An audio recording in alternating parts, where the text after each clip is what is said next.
ബലാത്സംഗ കേസിൽ പ്രതിയായ രാഹുൽ മാങ്കൂട്ടത്തിന്റെ കസ്റ്റഡി കാലാവധി ഇന്ന് അവസാനിക്കും. ഉച്ചയ്ക്ക് 2 മണിയോടെ പത്തനംതിട്ട 1-ാം ക്ലാസ് മജിസ്ട്രേറ്റിന് മുന്നിൽ രാഹുലിനെ ഹാജരാക്കും. തുടർന്ന് കസ്റ്റഡി SIT ആവശ്യപ്പെടില്ല. തിരികെ ജയിലിലേക്ക് മാറ്റും. പ്രതിഷേധം കണക്കിലെടുത്ത് കനത്ത സുരക്ഷയാണ് ഒരുക്കുന്നത്. അന്വേഷണവുമായി രാഹുൽ സഹകരിക്കുന്നില്ലെന്ന വിവരം SIT കോടതിയെ അറിയിക്കും.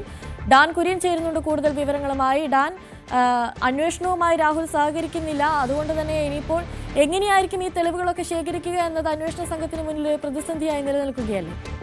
3 ദിവസത്തെ കസ്റ്റഡി കാലാവധിയാണ് ഇന്ന് ഉച്ചയോടെ അവസാനിക്കുന്നത്. അതുകൊണ്ട് തന്നെ കോടതി അവധിയായതിനാൽ മജിസ്ട്രേറ്റിന്റെ വസതിയിലാകും രാഹുൽ മാങ്കൂട്ടത്തിനെ ഉച്ചയോടെ ഹാജരാക്കുക.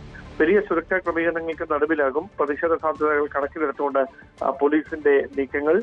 നിലവിലെ സാഹചര്യത്തിൽ യാതൊരു തരത്തിലും പോലീസിന്റെ ചോദ്യങ്ങളോട് കൃത്യമായ ഉത്തരം നൽകാൻ രാഹുൽ മാങ്കൂട്ടത്തിൽ തയ്യാറാകാതിരിക്കുന്ന പശ്ചാത്തലത്തിൽ കൃത്യമായി ഡിജിറ്റൽ തെളിവുകൾ ശേഖരിച്ചുകൊണ്ട് പ്രോസിക്യൂഷന്റെ വാദമുഖങ്ങൾക്ക് ശക്തി പകരാനുള്ള നീക്കമാണ് അന്വേഷണ സംഘം നടത്തുന്നത്. അതിന്റെ ഭാഗമായാണ് ഈ സ്ക്രീൻഷോട്ടുകളും പുറത്തു വന്ന ചാറ്റുകളും അടക്കം അതിന്റെ പൂർണ്ണ രൂപം അന്വേഷണ സംഘം ശേഖരിച്ചുകൊണ്ടിരിക്കുന്നത്. അതോടൊപ്പം രാഹുൽ ഇതുവരെ പാസ്വേഡ് കൈമാറാൻ തയ്യാറായിട്ടില്ല.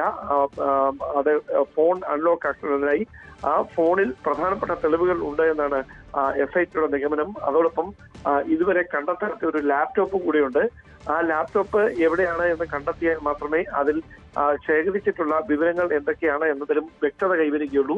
അത് കണ്ടെത്തുന്നതിന് വേണ്ടിയിട്ടുള്ള നീക്കം ഊർജിതമായി തന്നെ അന്വേഷണ സംഘം നടത്തുന്നുണ്ട്. ഇന്നലെ രാഹുലിന്റെ വീട്ടിലും അടൂരിലെ വീട്ടിലും പരിശോധന നടത്തിയിരുന്നു. 10 മിനിറ്റ് മാത്രമാണ് ഈ പരിശോധന നീണ്ടത്. പക്ഷെ അവിടെ നിന്ന് കണ്ടെടുക്കാൻ കഴിയത്തില്ല എന്നാണ് ലഭിക്കുന്ന സൂചന. അങ്ങനെയെങ്കിൽ ഈ മൊബൈൽ ഫോൺ അൺലോക്ക് ആക്കാൻ സമ്മതിക്കുന്നില്ല എന്നതടക്കമുള്ള കാര്യങ്ങൾ ഇന്ന് മജിസ്ട്രേറ്റിനെ അന്വേഷണ സംഘം അറിയിക്കും. തുടർന്ന് വീണ്ടും കസ്റ്റഡിയിൽ വാങ്ങില്ല, പകരം ഡിജിറ്റൽ തെളിവുകൾ പരമാവധി ശേഖരിക്കാനുള്ള നീക്കത്തിലേക്ക് അന്വേഷണ സംഘം കടക്കും.